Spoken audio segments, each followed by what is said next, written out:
Hi, guys. Here we are. Number 50. Welcome. Sports and shorts of sorts. My name's Rencity. Thanks for coming along. We've made it this far. Let's keep on trucking, as they say. We'll start every episode like we do. Number 50 will honor the people that wore the number.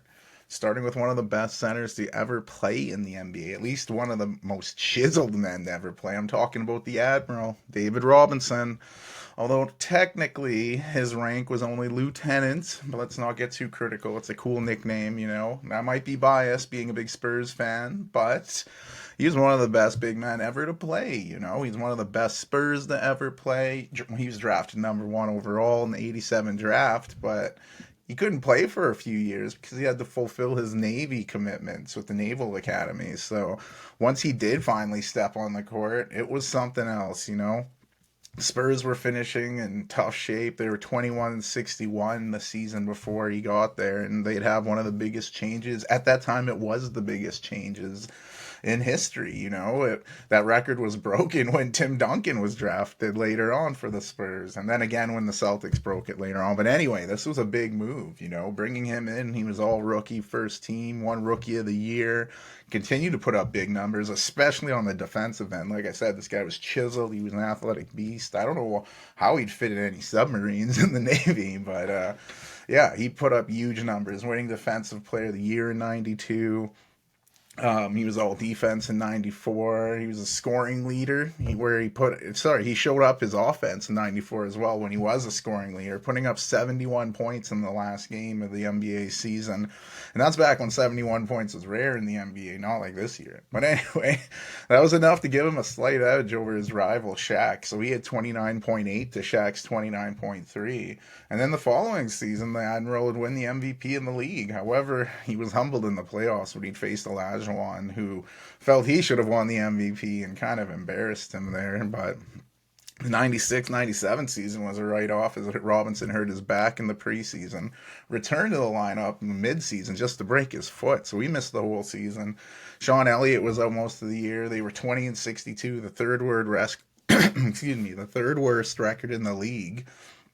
That worked out to be pretty well because, like I said, they got some guy named Tim Duncan. Talked about him a bit in episode 21, and with them they made, the Twin Towers, and they were one of the best tandems in the league.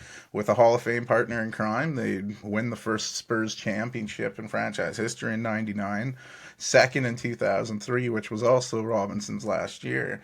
Being a champion was the last thing he needed on his ridiculous resume. 10 All Star games, 4-time All NBA first team, 2-time All NBA second team, 4-time All NBA third team, and you look at how impressive the center was during those days when he played. That's something else. So constant on the all defensive team, 4 defensive first teams, 4 defensive second teams, leading the league in rebounds once in the league in blocks as well. Named in the top 50, top 75th anniversary teams.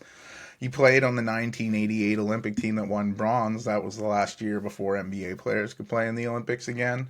The next game's in '92 in Barcelona, the Dream Team. He was part of that team when they won gold, and then he was part of the gold medal team in '96. He's in the the Basketball Hall of Fame and the FIBA Hall of Fame. His numbers at 50 is retired by the Spurs, and nothing but respect for the Admiral. Next 50 on my list, I guess he's the guy who inspired Robinson to wear number 50. I'm talking Ralph Sampson. 7'4" lanky giant, was one of the most heavily recruited college players in his generation. He'd end up going to Virginia, where he was a 3-time college player of the year. That led him to getting drafted first overall in the '83 draft by the Rockets, putting up huge rookie numbers, 21 points, 11 and boards per game, earning him an all-star nod as a rookie and an all-rookie team spot, obviously. Oh, winning Rookie of the Year with those numbers as well. That didn't always equal wins, though, so they got another big draft pick, Akeem Olajuwon. You might remember him from episode 34. But I guess that'd be the original Twin Towers before Robinson and Duncan, and they were quite the deal up front. Two giants playing together, going to the 1986 finals, upsetting the Lakers, and making some people mad who wanted another Lakers Celtics finals. But the experienced Celtics really got in the head of Sampson, getting him to kind of lose his temper, throw a punch, get taken out of a game, and then after signing a big deal in 87, he'd suffer a major tear in his knee against the Nuggets, and from that day forward, modern medicine has changed since then, and he was never the same player. He'd get traded from the Rockets at the end of the season to the Warriors, where he'd show a little bit of his old self, but like I said, he was not the same guy. The Kings would pick him up where he'd wrap his career up before going to the Bullets to really wrap it up. And like I said, he was ahead of his time, a 7'4" guy with some versatility. Now we got Chet Holmgren in the league, Victor Wembanyama. They play outside a lot more than Sampson did, but his numbers are pretty good. His play at Virginia led to the Cavaliers retiring his number 50 at the university, and he made 4 All-Star games in the NBA, winning the MVP in the 1985 All-Star game. Made 1 All NBA second team. He falls under the what if category. What could have been if Sampson never really got hurt. That's stuff we don't really know and we'll never know, right? But he's one of the greatest to play, inducted into the basketball and college basketball Hall of Fame. Another 50 in basketball. He was the guy that played very below the rim, a lot different than our previous guys here. Zebo, Zach Randolph. He played a year at Michigan State, but he was a key part of that team going to the Final Four. His teammates were future NBA players Jason Richardson, Charlie Bell. That play at college got the Blazers to draft him 19th overall in the 2001 draft. Early on in his career, he was more known for causing trouble off the court than causing good on the court. Some underage drinking incidents and, excuse me, an on-court incident when he punched Ruben Patterson, his own teammate. The team in Portland was known as the Jailblazers during that time, so you can take that where you would. His stats would start to improve on the court. He'd win Most Improved in 2004. He'd get traded 2006, 2007 to the Knicks, where he'd put up good numbers again before getting shipped off to the Clippers. Again, putting up good numbers, but again, getting suspended for punching someone on the court. This time, someone on the opposing team, at least. Phoenix Suns' Louis Amundsen took the punch there. Clippers would send Randolph to the Grizzlies, where he'd find a new life, making his first All-Star appearance and improving the team along the way, getting wins. That following season, Randolph would get selected to his only All-NBA third team, and that was the Grizzlies would make the playoffs as an 8th seed and do history at my expense, well, my team's expense, the Spurs. The 8th-seeded Grizzlies would upset my Spurs in 6 games, only the 4th time an 8th seed had beaten number 1 in the playoffs, and only the 2nd time since the round switched to a 7-game format. Randolph put up 31 points, including 17 in the 4th quarter, and the Grizzlies won their first ever playoff game on the way to winning their first ever playoff series. They'd push a young KD, Russ, and Harden and those Thunder teams to 7 games, but yeah, he really set the tone for that grit and grind era they had in Memphis, and he'd sign a deal with the Kings to play a mentor role to wrap up his career, and you knew what you were getting from Zebo every night, and I'm happy he got his number 50 retired by the Grizzlies, the first ever in the franchise history. Some other 50s quickly mention Corey Maggette, selected 13th overall by the Seattle Supersonics before getting traded to the Magic. He played only 1 season with the Magic before going to the Clippers, where we really know him to be playing productive player as a Clipper, putting up 15 to 22 points per game his time there. His best season there, he averaged 22 points per game and 6 rebounds, and he was part of that Clippers team that won their first playoff series in LA since moving from Buffalo. He signed with the Warriors and thrived as a six man on that team, and played for the Bucks, Bobcats, and Pistons before calling it a career. He was a very consistent scorer that could jump out of the gym. I can only imagine what he'd be like in today's game. The next 50 that comes to mind, probably better college player than NBA player, but still pretty good, Emeka Okafor. He was a beast at Connecticut. Good teammates at that school. They had a good team. Charlie Villanueva, Marcus Williams, Ben Gordon, Hilton Armstrong, Josh Boone, all NBA players. He'd graduate in 3 years with honors and was part of the academic All-American for his work in the schoolwork as well. But on the court, he was a defensive specialist, leading the NCAA in blocks, picking up tons of individual accolades. Big East Defensive Player of the Year, Big East Player of the Year, he was the leader of that 2004 championship teams and was the Final Four most outstanding player. He graduated Connecticut's all-time block leader and was inducted into the Husky Ring of Honor following the end of his career. But out of college, he'd go to that Olympic team that won bronze in Athens. Wasn't ideal, but that kind of inspired the Redeem team. But his great play would still get him drafted second overall by the Charlotte Bobcats. And he was the first ever pick by the expansion Bobcats. One behind Dwight Howard. He lived up to his expectations out of the gate, though. All rookie first team and even winning Rookie of the Year over Dwight Howard. I mean, Howard was coming out of high school, but Okafor was a solid player a long time, averaging a double-double for multiple seasons. He'd get moved to the Hornets, where he would contribute on a winning team. He didn't win much in Charlotte and actually participated in his first playoff times there. And he'd go to the Wizards, where he'd get a little bit more time before going back to New Orleans for one more stint. I don't know if he ever lived up to the number 2 overall pick, but a very good contributing player on some teams. And I thought he'd get his number, maybe retired with I guess the Bobcats don't exist, but there are... Jeremiah Robinson Earl is wearing the number 50 in New Orleans, so I don't know if he'll ever get his number retired. I don't know. It's tough when the franchise is no longer there. But last 50 on the hardwood bunch, and probably more known for his collegiate game as well. I'm talking about Psycho T, Tyler Hansbrough. He's a man in North Carolina, even from his days as a freshman, Rookie of the Year, ACC All-Freshman team. He continued his stellar play at the university, winning All AC all 4 years at the school. ACC Tournament MVP in 2008. He was also College Player of the Year. That year ended with UNC losing to Kansas in the semifinal, but the following season, Hansbrough didn't win College Player of the Year, despite having another great season. But he did win with a championship with a win over Michigan State. Great college career. That got him drafted 13th overall by the Pacers.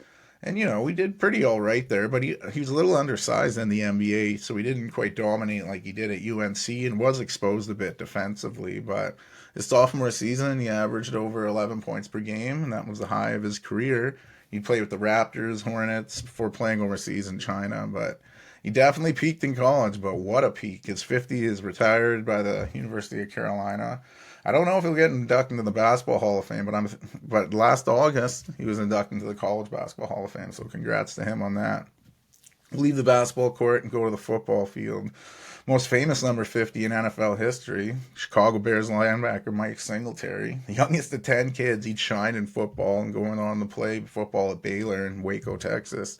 He was a beast, earning 3 times All-SWC, 2-time SWC Player of the Year, All-American. He won the Davey O'Brien Trophy in back-to-back years. But a few things involving his accolades, like the SWC Southwest Conference, that conference no longer exists. That ceased to exist in 96, kind of going where the Pac-12 or Pac-2 is right now. We'll see what happens with them. And that Davey O'Brien Trophy is now awarded to the best quarterback. So no more linebackers are getting that one. And Singletary won it 2 straight years, so that's cool. But his great college career led to him getting drafted by the Bears in the second round of the NFL draft. Just 7 games into his rookie season, he took over the job at middle linebacker, and he'd run with it the whole of his career, which was spent entirely with Chicago. After making all-rookie team his rookie season, his accolades started to grow. He'd get 10 Pro Bowls, 7 first-team All-Pros, 1 second-team All-Pro, won 2 Defensive Player of the Year award. They called him Samurai Mike. He was the heart of the defense on the Monsters of the Midway Bears defense that Buddy Ryan was running. That 46 defense was dominant, and like the way it was set up, the way it was run was so Mike Singletary could get free, and he unloaded on people every play. Coach Ditka led this team. They won Super Bowl 20 in 86, crushing the Patriots. You might remember the Super Bowl Shuffle song. Singletary would get in the coaching after his playing days, and he was the coach of the 49ers for a few seasons, having a memorable rant where he was at the press conference talking about Vernon Davis after a big loss, and he's like, can't play with him, can't win with him. And he seemed kind of crazy. But, yeah, he had that high intensity, which really helped him on the football field. He was inducted into the College and Pro Football Hall of Fame, 1980s All-Decade Team, and one of the 100 greatest Bears of all time, just ahead of Yogi and Koala. But from a retired beast to a current one, Tampa Bay Bucks rookie, or not rookie, nose tackle, Vita Vea, larger than life figure, 6'4", 347 pounds, was an absolute unit at the University of Washington. Second team All Pac 12 before becoming first team All 12 the following season. Named Pac 12 Defensive Player of the Year, and that got him drafted 12th overall by the Bucks. Didn't have an ideal start, you know. He kind of got an injury, making him miss preseason and the beginning of the season.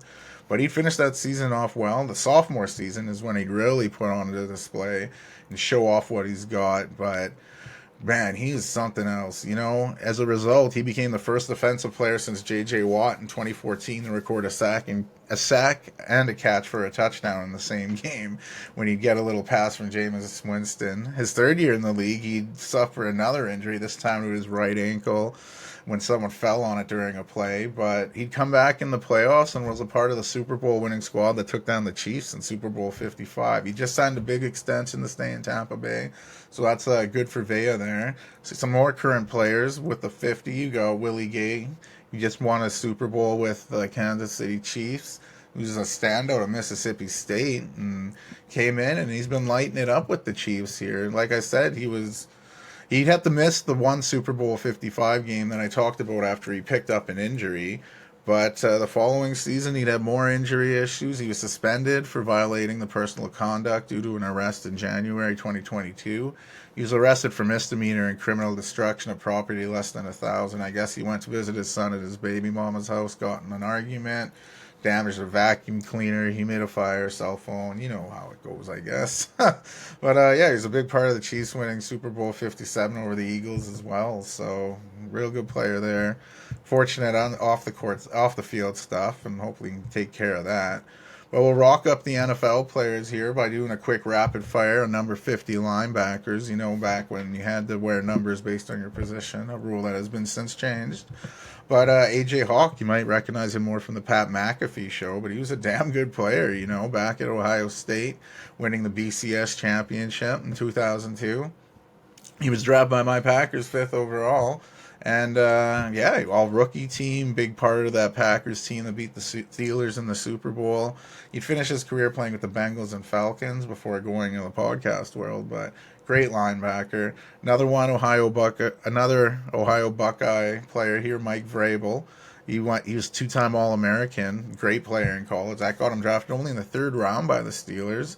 Made some good plays there, but he was no more as the Patriots, where he wore the 50, making a Pro Bowl. He was a big part of 3 Super Bowl winning teams. He's been a great coach with the Titans, except he was just fired this past season after being with the franchise for 6 years.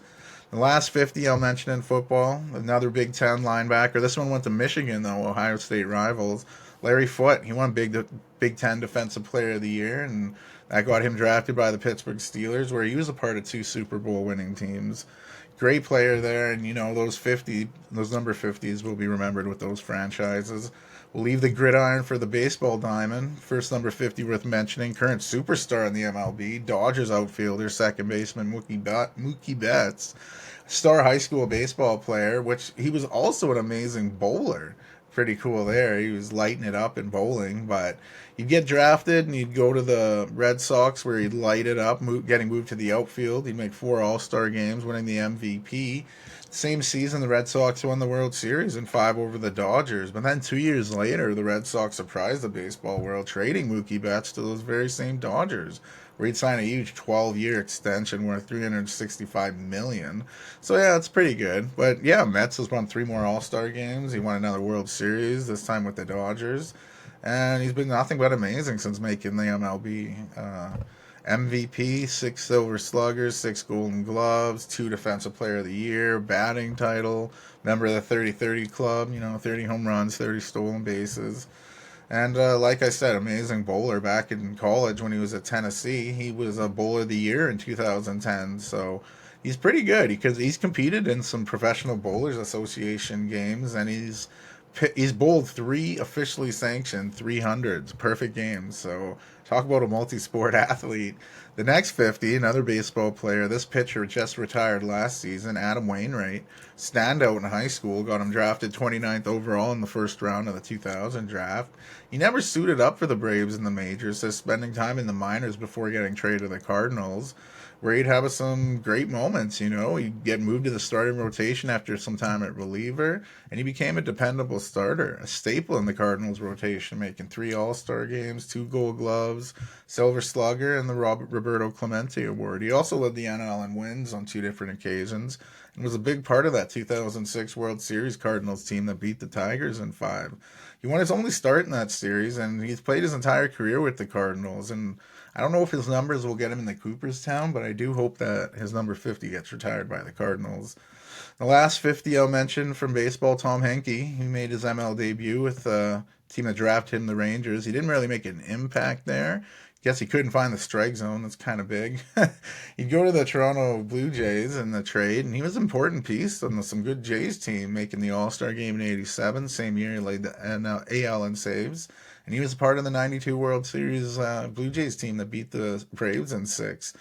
Henke would go back to the Rangers, where he'd have a career best 40 saves. He'd be injured most of the next season, and then he had a resurgence. Some may even say his best season, making the second All-Star game of his career. And despite that season, he said he'd retire, choosing to go out on top of the game, finishing with 311 saves, 26th all-time, and his great play in Toronto led to him getting inducted into the Canadian Baseball Hall of Fame in 2011. So we'll leave baseball and we'll wrap up here by going to the hockey rink.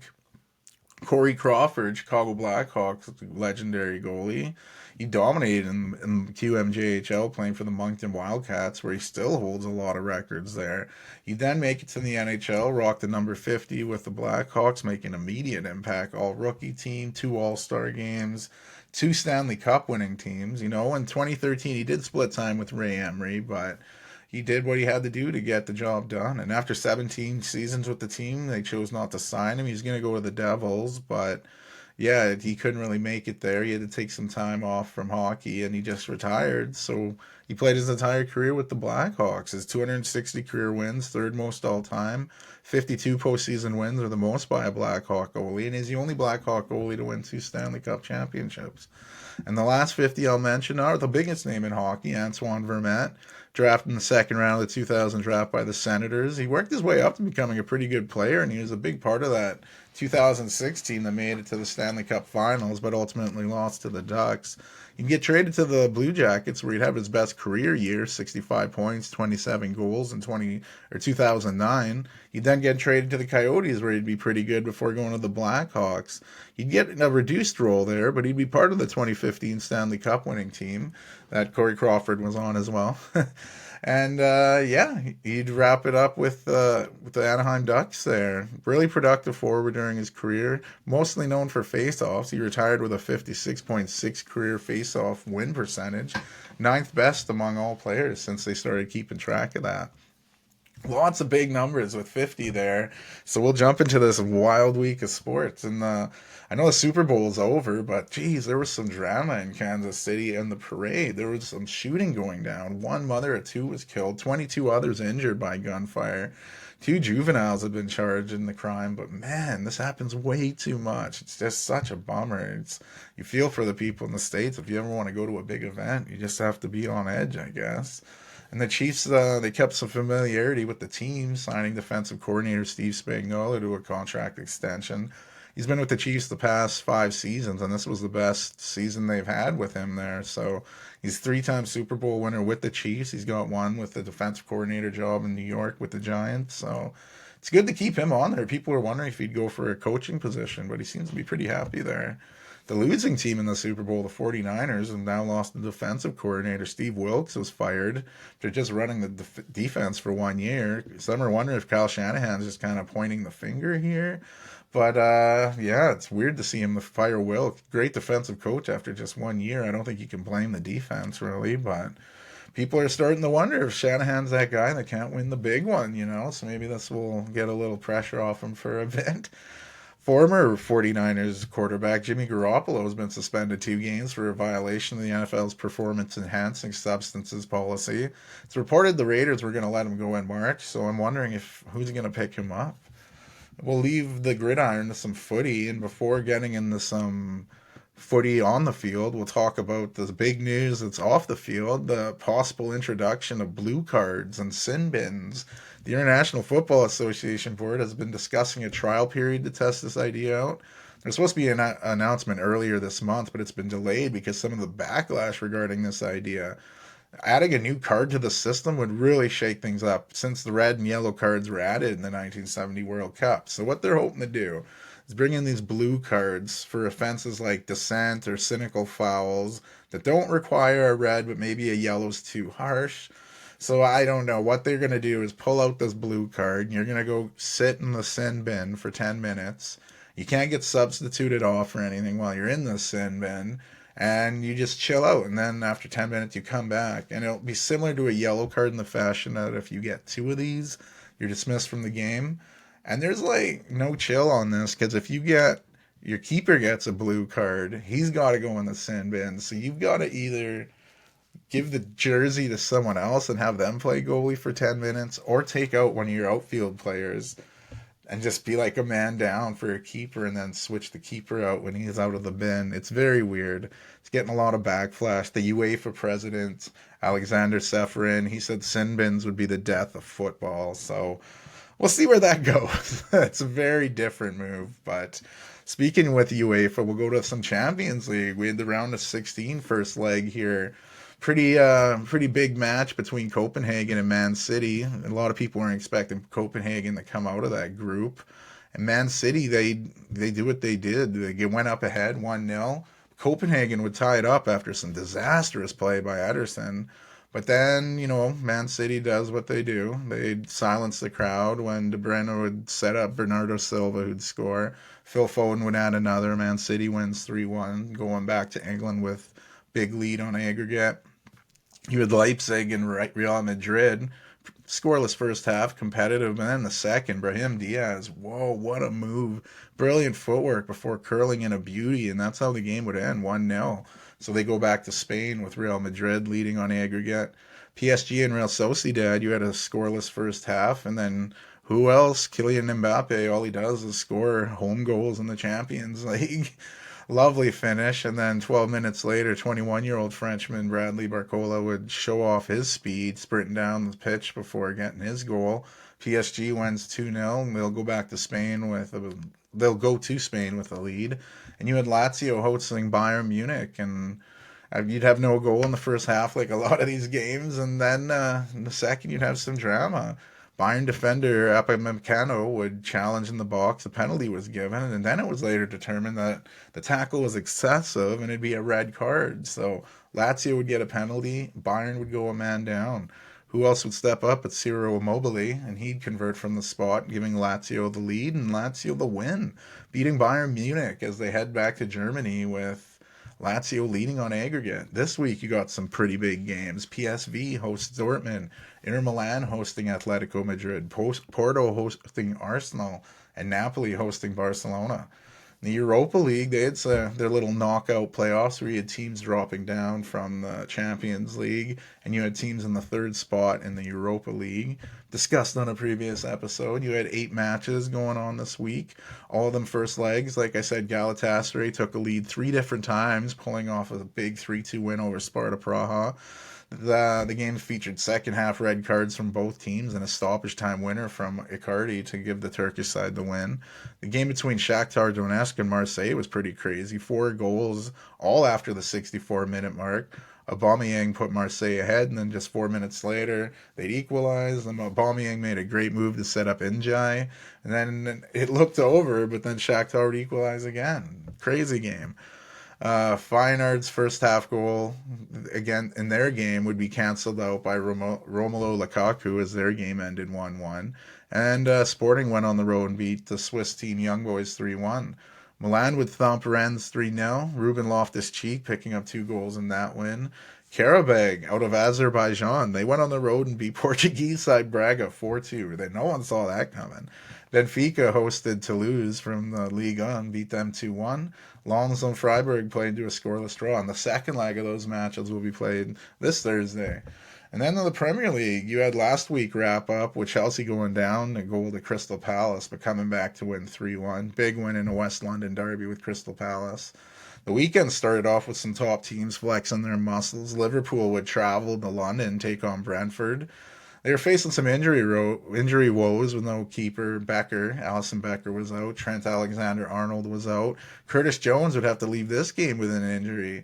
And then Diogo Jota would have a lovely header to set Nunez on his way, who would chip the keeper, putting them up. But soon after, Jota would get hurt, so he'd have to leave. But at least they had some good sign as Mo Salah returned to the club after being out with injury from AFCON.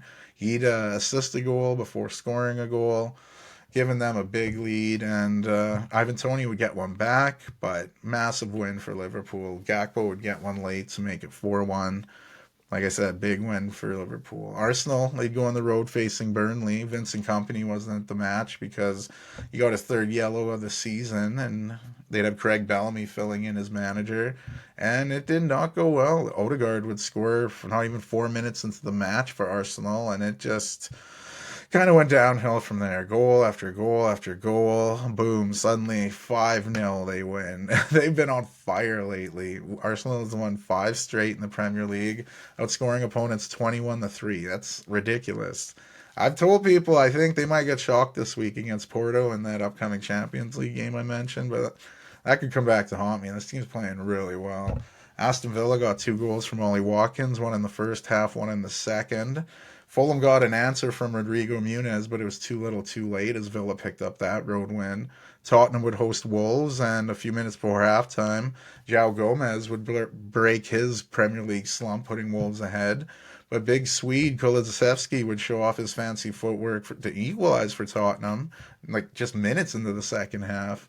And it looked to be tied, or it even looked like Tottenham might score off a corner kick, but Wolves countered. Neto really showing off the Jets and why so many teams have been interested in him, finding João Gomez with the cross, and he'd score a second of the game. Talk about breaking out of a slump, giving them the big win over Tottenham.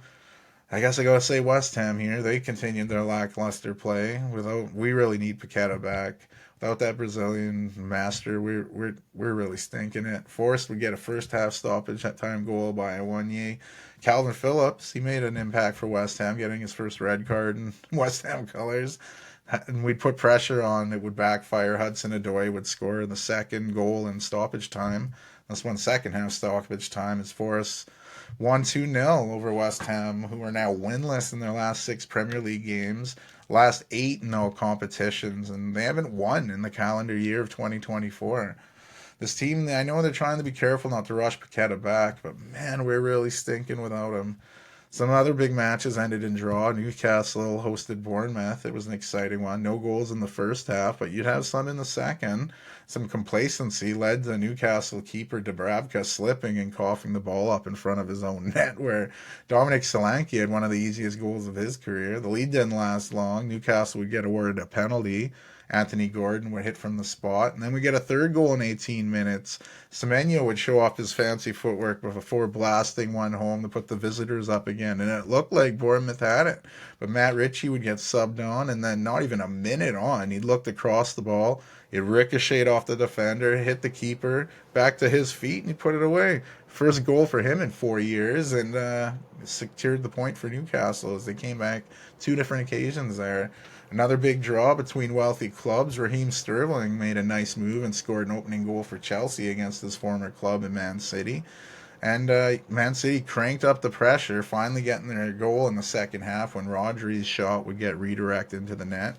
Disappointing for Man City to only get the point at home, but Chelsea's got to feel pretty good about that. You'd have Sheffield United. They'd be hosting. Who were they hosting? Brighton, and that was not a good one for them. Mason Holgate would get a very heavy tackle and get initially a yellow card, but VAR would upgrade it to red, and they'd be down a man just 13 minutes into the match, and Brighton ran with it. 5 goals, winning 5-0. Oh, man. You got to give it up to Simone Adringa. He scored 2 goals in that game, just returning from AFCON, where he played for Ivory Coast and picked up 2 assists in the final against Nigeria. Great looking player. The 22-year-old is back in the Brighton squad, and they couldn't have welcomed back even better. Luton Town would host Man U, and if you were late tuning into that game, you probably missed everything. Luton Town went to move quickly, but Man U dumped it deep, and some terrible defending play led to Rasmus Holland going on a one-on-one with a keeper where he'd finished nicely to give Man U the lead just 38 seconds into the game. And not even 6 minutes later, Man U would get a corner. Garnacho would take a shot that would get redirected by Holland. Second goal of the match, just like that. 7 minutes, 2 goals. That second goal kind of changed Man U's demeanor, though. They really seemed to take their foot off the gas, and Luton kind of ran with it. A deflected shot would loop right up in the air, and Carlton Morris would want it more than anyone and head it into the net. Having 3 goals in 14 minutes here, 2-1 lead. And Luton Town would put pressure on. Man U would get chances. Garnacho had a one-on-one with a keeper and couldn't get a goal. Both teams were putting on pressure, but Man U held on for the big win there. And the match day wraps up with a game today with Everton hosting Crystal Palace. Seems like Palace playing back-to-back on Mondays here. We have a makeup game this week as Man City get that makeup game against Brentford. So with all that transpiring, we'll go to the EPL table where Liverpool sit atop the Premier League at 57 points. Arsenal 2 behind them in second. Man City in third at 53. But they have that game in hand. Like I said, they'll be making up against Brentford. Lots of eyes will be on that. And Aston Villa ran out the top 4 with 49 points. Serie A, you had last week's match day wrap up with Udinese going on the road and getting a draw with Juventus. Juventus had the ball 71% of the game, but a big 1-1 draw for Udinese.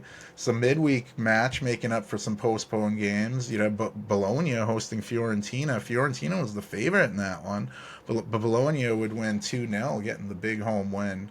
Leading us to some weekend play where you'd have Torino hosting Lecce. Bellanova would put the home side ahead, and then you'd have a Lecce picking up a second yellow card for Pongracic. That would get him a red. Not even 11 minutes later, Zapata would score the game-clinching goal. His 7th with Torino since going on loan from Atalanta. Big win for Torino. Inter Milan would host Salernitana, and they'd thump them 4-0. 4 different goal scorers. Thuram, Martinez, Dumfries, Arnautovic, all getting on the score sheet. Atalanta, they'd win kind of similar fashion, dismantling Sassuolo 3-0. Also 3 different goal scorers. Pasalic, Koopmeiners, and Bakker all getting a goal. Bologna, they'd go on the road to Lazio, give up an early goal to Isaacson, but they'd answer that goal when Lazio would really gift it to them. Again, bad passing in front of the keeper led to El Azzurri getting one of the easiest goals of his career. Then Bologna would get another goal in the 78th minute. Xerxes meeting the ball on the first touch and putting it away. Lazio really threw that game away there after such a big win over Bayern in the midweek. Roma would go on the road and cruise to a 3-0 win over Frosinone. They opened the scoring in the 38th minute with Dean Huijsen, who chose to play at Roma over Frosinone. So after he scored on that goal, the crowd let him hear it. Asmoon would get a tap in after a nice save, and Paredes would score a penalty. Big 3-0 win for Roma. And you'd have some big matches ending in as a draw. Napoli were down most of the second half to Genoa, and it would take a nice swiveling shot from Ngonge to beat the Genoa keeper and tie the game at 1 in the 90th minute. Juventus, their struggles continued. Verona would get the lead on 2 different occasions, prompting Juventus to come back twice. And that's how the game would end, 2-2. Big result for Verona, very big on for them. But more disappointment for Juventus and their title hopes. That's 4 Serie A matches without a win now for Juventus. Last one coming back January 21st. Udinese and Cagliari would draw 1-1. Empoli, they'd get a great start when Beltran would score. And then they'd earn a penalty, and they'd score from the spot in that one. Empoli's gone unbeaten in 5 now in Serie A play. So the last match of the weekend featured a bout between Monza and AC Milan, and what a game it was. A penalty was awarded to Monza just after the 45-minute mark. Pacino would score from there. And then a costly defensive mistake led to Motta getting a chance and converting. So Monza up 2-0 at halftime over AC Milan. And then early in the second half, Luka Jovic got a red card.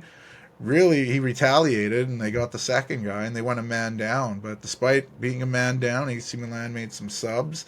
Substitute Olivier Giroud would score to cut the lead in half, and then American Christian Pulisic, what a goal! Showing off the footwork and blasting it home, tying the game, really turned the game up. But then, not even 2 minutes later, Monza went up again. Warren Bondo scored. And then, as AC Milan were looking to try to equalize, their on loan player to Monza, Lorenzo Colombo, would score. Big 4-2 win for Monza, their first ever win over AC Milan in Serie A play. During the week, we have a makeup game with Torino and Lazio. That should be a fun one on Thursday. And with those makeup games, we still have a little bit of a disparity of games played on the table. But looking at the table, Inter Milan have a 9 point cushion with a game in hand. Yikes. Juventus in second with AC Milan just 2 points behind them. Atalanta and Bologna are tied for fourth, but Atalanta have a game in hand. In Germany, the Bundesliga, you had a wild start with Werder Bremen visiting Cologne. 70th minute goal by Njima would give Bremen the lead, and that's how it would end. Bundesliga leaders Leverkusen, they'd have a bit of a stalemate. Going in the first half stoppage time, a low cross to Frimpong would have his shot deflect into the net. Game stayed that way until the 81st minute. A tasty pass by Adine Adli went around the keeper and put Leverkusen up 2-0. Leverkusen would give one up in their own end, giving up a free kick, and Tim Kleindienst would head into the net to make for a nervy ending, but Leverkusen would hold on for the big win. Darmstadt would host Stuttgart, with the visitors looking to keep their good season going, and then get a great start with Guirassy scoring 14th minute in on his return to the lineup. The game would turn up a bit. Stenzel would pick up his second yellow card, two in quick succession in the first half stoppage time, get kicked out of the game. That opened things up a bit, and things would get worse when Dahoud would score 2 minutes in the stoppage time to put Stuttgart up 2-0. And then there was some drama last minute with Seidel would ask that add a goal with 5 minutes in the stoppage time, but Stuttgart would hold on for a big 2-1 win. Mainz would host Augsburg with their new appointed manager, Bo Henriksen, managing his first game with the club. They've been in a relegation most of the relegation battle most of the season, but you wouldn't have known it in this game. They gave Augsburg a good fight and even went ahead in the 43rd minute. They won a good spot for a free kick, and Sepp Vanderberg would head the ball into the net. Augsburg were frustrated most of the game despite having most of the possession, and they'd get a red card with a terrible tackle where the commentator said it looked like something out of a karate film. Instant red card, no argument there. Big win for Mainz and Bo Henriksen as that club looks to survive and stay in the Bundesliga next season. Hoffenheim hosted Union Berlin, and you'd have two red cards. Nosaki and Kevin Vollen both getting dismissed in the first half stoppage time. You'd have some 10-on-10 football in the second half, and American Brendan Aronson get a pass and finish perfectly, giving Union Berlin the 1-0 win despite only having 32% of the ball. Leipzig hosted Mönchengladbach and would get a 2-0 victory with goals behind stars Xavi Simons and Lois Mbenda. Some big draws involving some big clubs. Nicholas Füllkrug, he's continued to light it up for Dortmund, scoring just 8 minutes into the match. But then Wolfsburg would answer off a corner kick. It would get punched away, but the ensuing attack would leave to Yannick Gerhardt, who would tie the game at 1. And despite Dortmund's efforts, they couldn't score again, so that would end in a draw. Freiburg hosted Eintracht Frankfurt in a thrilling match. 3 times Frankfurt would go ahead. 3 times Freiburg would answer. Pressure from both teams forcing keepers to make saves late, and the game would end 3-3. Leverkusen continuing to win. Bayern Munich had to try and keep pace. They had a busy schedule as of late, but they were looking to pick up a road win against Bochum, and things started great for them.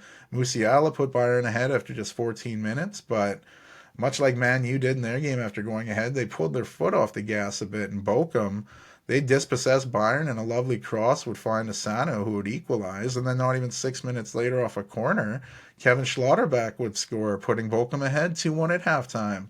Bayern would ramp up the pressure, but they just could not get the goal, and then they'd have to stop the game due to a fan protest. And once the game resumed, Bochum would go on the attack, and Upamecano would get a straight red for elbowing a Bochum player on a clearance attempt. That would set up a penalty opportunity, and that's the second red card in 1 week for Upamecano. He got one earlier in the Champions League game against Lazio, so rough week for him. Kevin Stoger would step up, convert, flawless. He hasn't missed a penalty all season in the Bundesliga, and that put them ahead 3-1. Bayern pushed, and Harry Kane would get a goal in the 87th minute to make it 3-2, but That's as close as they get. Massive win for Bochum and huge loss for Bayern. Looking at the table, Leverkusen now unbeaten in 22 matches, 18 wins, 4 draws. 8 point cushion over Bayern Munich now, and Stuttgart and Dortmund round out the top 4. In La Liga, top flight kicked off with Villarreal hosting Getafe. They'd go ahead in the 24th minute, but Marino would answer in the 56th, ending it in a 1-1 draw. Valencia dominated shots with Sevilla, who only had one shot, but that game would end in a scoreless draw.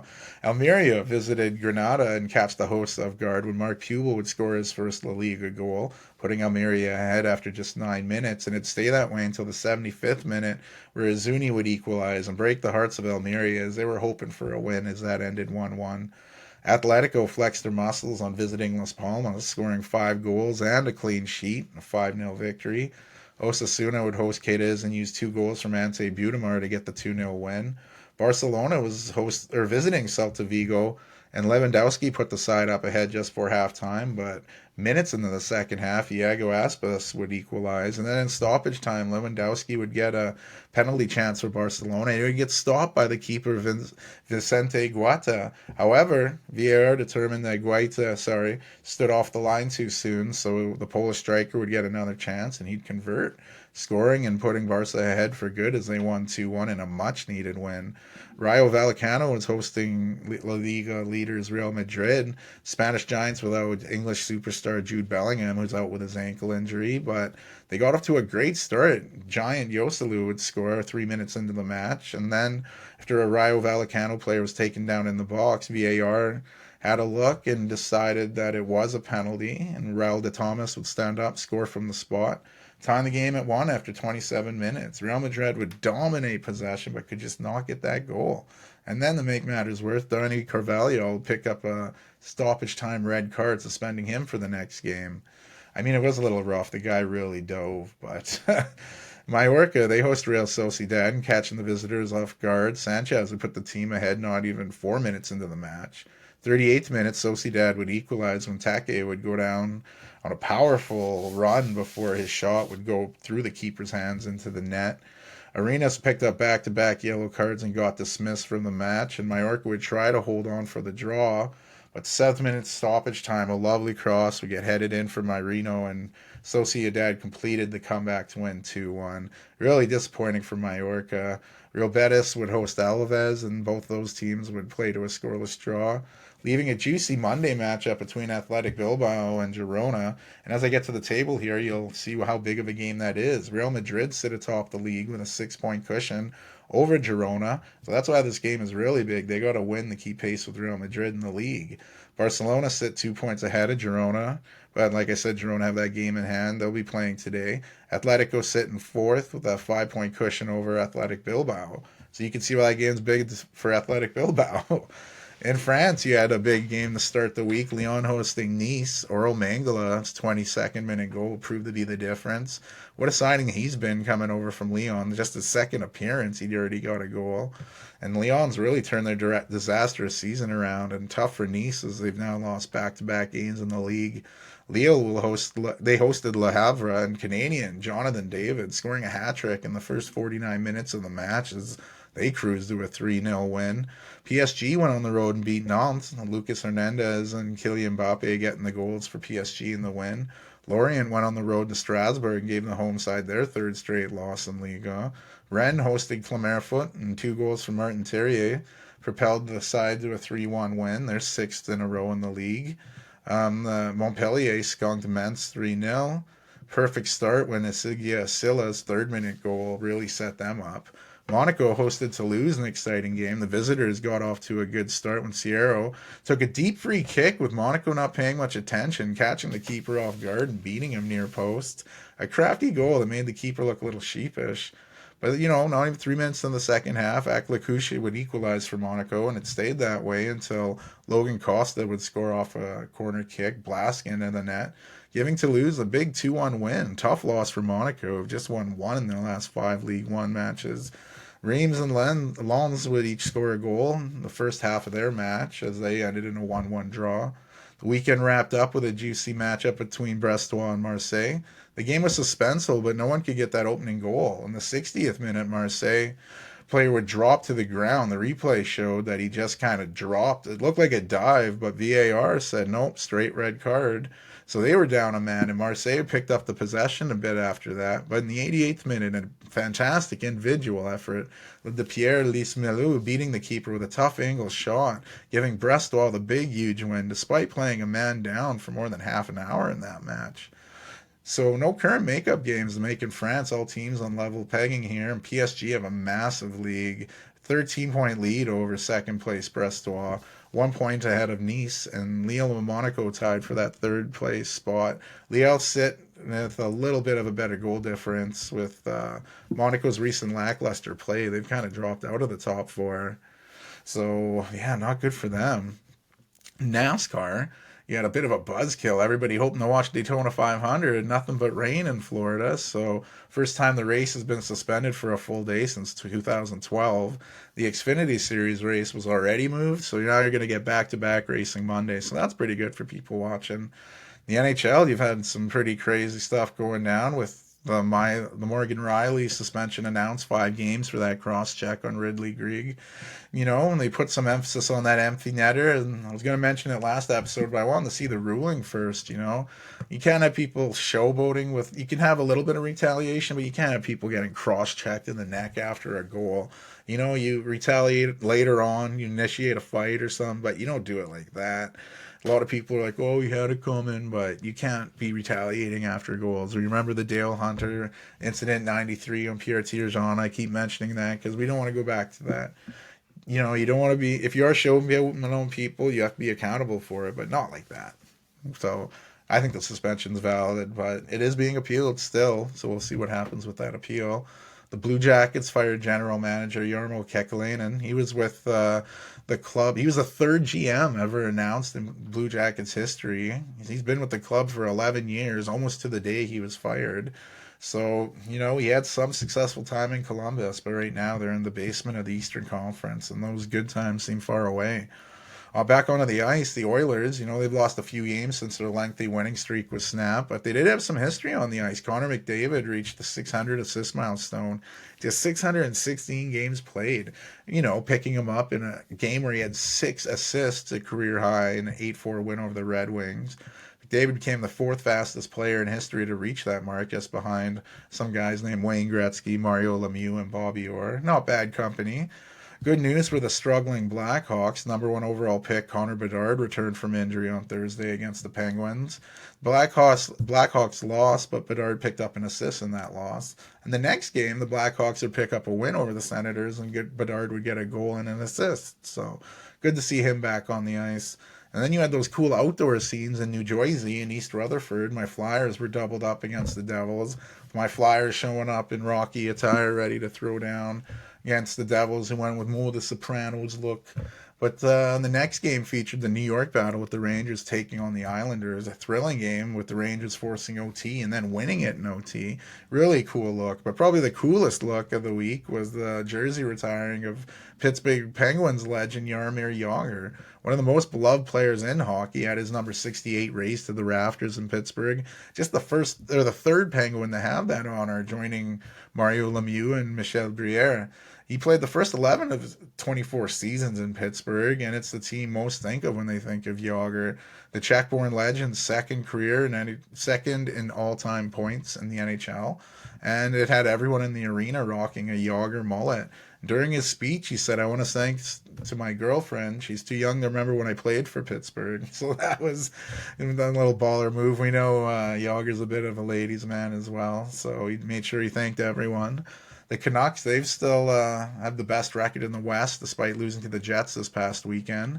They still have a decent lead in the division over a pack that includes the Vegas Knights, the Oilers, who I mentioned earlier, and the suddenly resurgent Kings with their new coach, and they've won 3 in a row. Those Jets I just mentioned, who beat the Canucks, they're on a 3-game winning streak of their own, and right there in that tight Central Division race with the Stars and Avalanche. Tough times in the desert in the West as the Coyotes are rocking a 9-game losing streak. Out east, the Rangers on that big OT win outdoors are 7th in a row as they lead that Metropolitan Division. The Hurricanes have been really playing well, trying to keep pace with the Rangers. My Flyers have dipped a bit, so hopefully they can turn it up. And in the Atlantic, we have a new division leader. The Panthers have jumped over the Bruins to lead that division. Florida's on fire, rocking a 5-game winning streak while Boston's free falling, losers of 4 straight. The Leafs are also on a 3-game winning streak, and Matthews has a stick that's been on fire. Back-to-back hat tricks for the sharpshooter. He scored a hat trick in just the second period alone in the OT win over my Flyers. He'd follow that up with another hat trick and 2 assists and a 9-2 pounding of the Ducks. People are saying he's on pace for that 70 goal mark. I hope he hits it. We haven't seen that since the 92-93 season when Buffalo's Alexander Mogilny and Winnipeg's Timo Solani both hit 76 in one season. That's crazy. So we'll see what happens with hockey going forward. Some really exciting games coming up.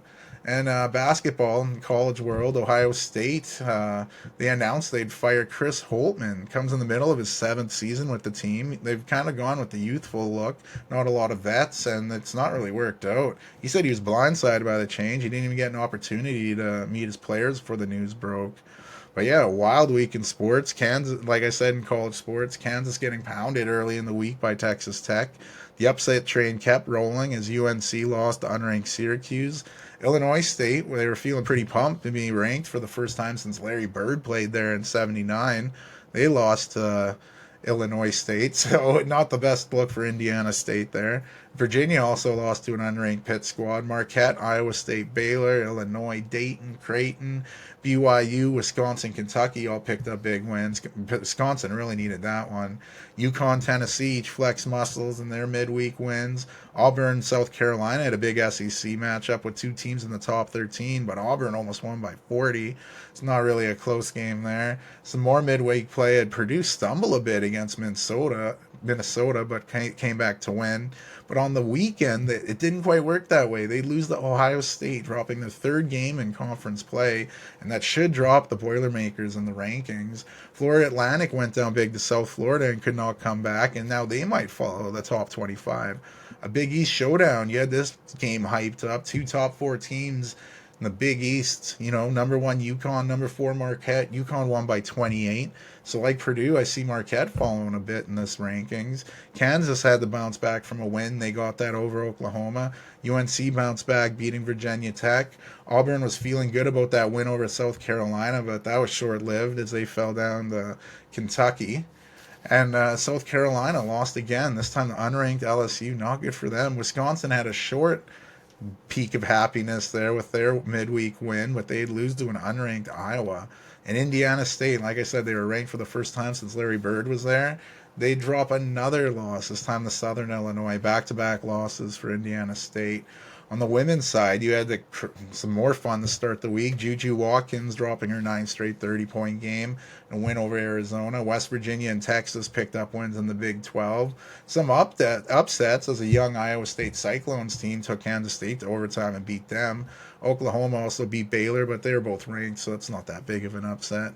The biggest news of the week, obviously, in college sports, Caitlin Clark of Iowa. Hello. She just needed 8 points to break Kelsey Klum's record, and she did it within minutes of the game starting, breaking it from almost the 3-point, from the logo for 3, and she didn't stop there, scoring career-high 49 points, setting the record in a huge way. Her Iowa team crushed Michigan 106-89, and it was a cool scene. The only beef I have is that it wasn't on TV here. The States it was on Peacock, but you can't get Peacock in Canada. So I didn't watch it live. I watched it soon after it happened, but way to promote the game, guys. Other games had NC State beating Notre Dame and South Carolina staying undefeated, beating Tennessee. UConn picked up back-to-back wins this week, and Paige Beckers announced she'd be returning to school next season. So that's good news for the Huskies. Utah picked up a massive close win over Colorado in the Pac-12, winning at the buzzer. Oregon State picked up a huge win over UCLA with Tyler Von Oelhoffen hitting a shot at the buzzer. Iowa State followed up their huge upset win over Kansas State by losing to Texas. Those Longhorns look good. Kansas State bounced back just barely, beating UCF by 2. West Virginia pulled off a close one, beating Oklahoma. Unranked Georgia was actually beating South Carolina at halftime, but South Carolina showed who they are in the second half, ending up winning by 14.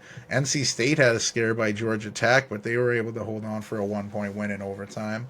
Virginia Tech, Syracuse also picking up wins in the ACC. Oregon State had their big win over UCLA, but they could not beat USC. They held Juju Watkins under 20, breaking her streak of 30-point games, but That's something, but that's not a win. But I'm loving the women's college hoops this season. It's like more drama on that side than the men's, but we'll see what happens there. March Madness is just around the corner, so get ready. In golf, the Genesis Invitational Tournament in Riviera, Deki Matsuyama picked up his ninth win on the PGA, hitting an insane 62 in the final round, becoming the first Japanese player to win at Riviera. Tournament also had Tiger Woods, who everyone was so excited to see back. He had to withdraw from the tournament due to illness. Jordan Spieth was disqualified for signing an incorrect scorecard, but rules are rules, right? In the UFC, there was some craziness. The new featherweight champion, Ilya Topuria, knocked out Alexander Volkanovski in the second round of the main card. It was pretty well done. Spaniard showed off some skills, taking him to the ground and winning the belt, staying undefeated as a professional as well. I'm not always into the game of who's going to get the next title shot, but I'm interested to see who's going to challenge him next or if he's going to have to do a rematch. He said he doesn't want to, so we'll see what happens there. And that's a lot, you know. The week without the NFL is still a lot going on. That's 50 episodes, almost a year if I check my math here. I had to wear the Packers jersey. I had to say, I gotta wear some of my color here. But you know, it was almost a year ago where I just said, "Fuck it, let's do it." It seems so long coming a long way. I see I didn't click the settings correctly, so this might not be in top quality. Way to do your 50th episode, Ren. But I love the show. I love what I'm doing here. I feel like I need to do more guests, not ghosts. Maybe a ghost guest. We'll see. But it's been a while since I've had a guest. We've been rocking the Ren solo for a bit, you know, sharing stories from drugs in the Vegas bathroom, fighting with Brad in Oktoberfest, to my wife bringing someone, an ambulance across the street. We really covered it all. We talked about my dad's his last day on Earth with us, a really emotional one for me there. We've kind of done it, you know. We talked about Rencity. Might as well do the short there. How this name? I mentioned how I got it in NBA Ballers on PS2. It was a name I used in my lame freestyling days, and you know, 50th episode, 50 Cent, Rencity. If you want to hear about 50 Cent more at the NBA All-Star Game, that'll be on my NBA recap episode coming out later this week. You can find all those on my YouTube page. Sorry, not parade, but yeah, you know, we'll talk about my cornrows I had back when I thought Rencity could rap. I used pubic lice in every rap song. Not because I had it or wore a merkin or anything, but like it rhymed with a lot of stuff. Brad's got video of it. I imagine a few other people have videos of Rencity shit raps. I did one on the bachelor party as part of the t-shirt Justin made up. Wore that shirt back in episode 28. So, you know, one of these episodes will sneak in a freestyle, bring the Rencity back. But you know what? That's 50 episodes now, sports and shorts of sorts. I'm excited to see what we have going forward.